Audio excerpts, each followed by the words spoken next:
পাকিস্তানের সরকার ও সেনাবাহিনীর চাপে ৯ মে সহিংসতার ঘটনায় তেহরিকে ইনসাফ পিটিআই ত্যাগ করেছেন বেশ কিছু নেতাকর্মী। দল থেকে নেতারা একসঙ্গে মিলিত হয়ে গঠন করছে নতুন এক দল, নাম ডেমোক্র্যাটস। দলের নেতৃত্বে পাঞ্জাবের সাবেক স্বরাষ্ট্রমন্ত্রী হাশিম দোগার ছাড়াও সহযোগী হিসাবে আছেন সাবেক শিক্ষামন্ত্রী ডক্টর মুরাদ রাস। নিজেদের পৃথক দল গঠনের সিদ্ধান্ত নেওয়ার আগে সর্বাধিক শক্তি অর্জনের জন্য সক্রিয়ভাবে বৈঠকের পর বৈঠক করছে ডোগার রাজ গ্রুপ। পিটিআইয়ের বেশ কয়েকজন নেতা এবং বিধায়ক দল ছাড়ার পর তাদের রাজনীতিতে পুনরায় চাঙ্গা করার জন্য নতুন দল গঠনের সিদ্ধান্ত নেন তারা। ডোগার রাজ গ্রুপ ইতিমধ্যে সাবেক প্রাদেশিক ও কেন্দ্রীয় মন্ত্রী সহ প্রায় ৩৫ জন সাবেক এমপি এবং MN এর সমর্থন অর্জন করেছে। সমর্থনকারীদের সংখ্যা জানা গেলেও ঠিক কতজন তাদের দলে যোগদান করেছে সে সংখ্যা প্রকাশ করা হয়নি। তবে তারা বলেছে আপাতত তাদের দলে কোনো নারী সদস্য নাই। সাবেক শিক্ষামন্ত্রী রাজ জানান, আমরা কাউকে জোর করছি না, পিটিআই বিধায়ক স্বাধীনভাবে আমাদের কাছে আসছেন। তিনি আরো বলেন, PMLQ এবং জাহাঙ্গীর খান তারিন গ্রুপের নেতারা মিটিং এবং যোগদানের জন্য বার্তা পাঠাচ্ছেন, কিন্তু আমরা তাদের জবাব দিচ্ছি না বা আমরা এই মুহূর্তে কোনো প্রতিশ্রুতিও দিতে চাই না, বার্তা সংস্থা ডন এ খবর দিয়েছে। আরও একজন সাবেক পিটিআই নেতা মন্তব্য করেন, দলের বিধায়ক হিসাবে তার ন্যায্য সম্মান পেতে সক্ষম হননি এবং সে কারণেই ৯ মে হামলার নিন্দা করে বিভিন্ন দলে যোগ দিচ্ছে। এদিকে আবারও সেনাবাহিনীর বিরুদ্ধে অভিযোগ আনলেন পাকিস্তানের সাবেক প্রধানমন্ত্রী ইমরান খান। পাকিস্তান তেহরিকে ইনসাফ পিটিআই প্রধান বলছে, সেনাবাহিনীর জেনারেলরা আগামী নির্বাচনে তার বিজয় ঠেকানোর চেষ্টা করছে। তিনি বলেন, সেনাবাহিনীর এই প্রচেষ্টা দেশটির একটি দুর্বল সরকারের পথ প্রশস্ত করবে, অথচ পাকিস্তান এখন চরম আর্থিক সংকট বিরাজ করছে। মার্কিন সংবাদ মাধ্যম ব্লুমবার্গকে দেওয়া এক সাক্ষাৎকারে একথা বলেছেন পাকিস্তানের সাবেক প্রধানমন্ত্রী।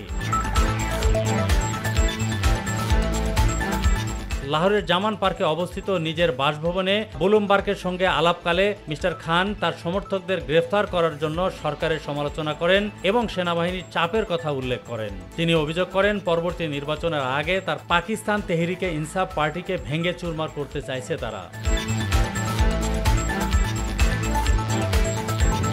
অক্টোবরের মাঝামাঝি পাকিস্তানের সাধারণ নির্বাচন অনুষ্ঠানের বাধ্যবাধকতা রয়েছে, অথচ তার আগে সরকার বলছে গেল মে মাসে সামরিক ভবনে যে হামলা হয়েছে তার জন্য তাকে জবাবদিহি করতে হবে। ৯ মে ইমরান খানকে একটি মামলায় গ্রেপ্তার করলে পাকিস্তান জুড়ে সহিংসতা ছড়িয়ে পড়ে। 2 দিন পর তাকে ছেড়ে দেওয়া হয়। তুরস্কের গুরুত্বপূর্ণ 3টি পদে এরদোয়ান তার ঘনিষ্ঠদের নিয়োগ দিয়েছেন। এই 3টি পদ হল নতুন প্রতিরক্ষামন্ত্রী, সেনাপ্রধান ও গোয়েন্দা প্রধান। তুরস্কের নতুন প্রতিরক্ষা মন্ত্রী হিসেবে ইয়াসার গুলারকে নিয়োগ দিয়েছেন দেশটির প্রেসিডেন্ট রিসেপ তাইয়েব এরদোগান। সোমবার তার পূর্বসূরি হুলুসি আকরের কাছ থেকে মন্ত্রণালয়ের দায়িত্ব বুঝে নিয়েছেন। তুর্কি সংবাদ মাধ্যম ডেইলি সাবা জানিয়েছে, নবনিযুক্ত প্রতিরক্ষা মন্ত্রী ইয়াসার গুলার দায়িত্ব নেওয়ার পর সন্ত্রাসবাদের বিরুদ্ধে দেশটির লড়াই চালিয়ে যাওয়ার অঙ্গীকার করেছেন। খবরে বলা হয়েছে, রাজধানী আঙ্কারার দায়িত্ব হস্তান্তর অনুষ্ঠানে গুলার বলেন, আমি আজ পতাকা গ্রহণ করেছি। আমাদের লক্ষ্য এই পতাকাকে আরও উঁচুতে তুলে ধরা। শেষ সন্ত্রাসী নির্মূল না হওয়া পর্যন্ত আমরা আমাদের দেশের শান্তি ও নিরাপত্তার জন্য হুমকিস্বরূপ সব ধরনের সন্ত্রাসী সংগঠনের বিরুদ্ধে আমাদের লড়াই চালিয়ে যাব, জোর দিয়ে বলেন গুলার। খবরে বলা হয়েছে, ৬৮ বছর বয়সী গুলার ২০১৮ সাল থেকে দেশটির চিফ অফ জেনারেল স্টাফ হিসাবে দায়িত্ব পালন করছিলেন। গত ২৮শে মে দ্বিতীয় রাউন্ডের নির্বাচনে জিতে দ্বিতীয়বারের মতো প্রেসিডেন্ট হিসাবে শপথ নিয়েছেন এরদোগান। এরপর শনিবার তিনি নতুন মন্ত্রিসভা ঘোষণা করেন। সেখানে প্রতিরক্ষা মন্ত্রী নিযুক্ত হন গুলার। অপরদিকে তুরস্কের প্রেসিডেন্ট রিসেপ তাইয়েপ এরদোগান সোমবার চিফ অফ জেনারেল স্টাফ এবং প্রধান নিরাপত্তা ও পররাষ্ট্রনীতি বিষয়ক উপদেষ্টা সহ বেশ কয়েকটি গুরুত্বপূর্ণ শীর্ষ পদের লোক নিয়োগ দিয়েছেন।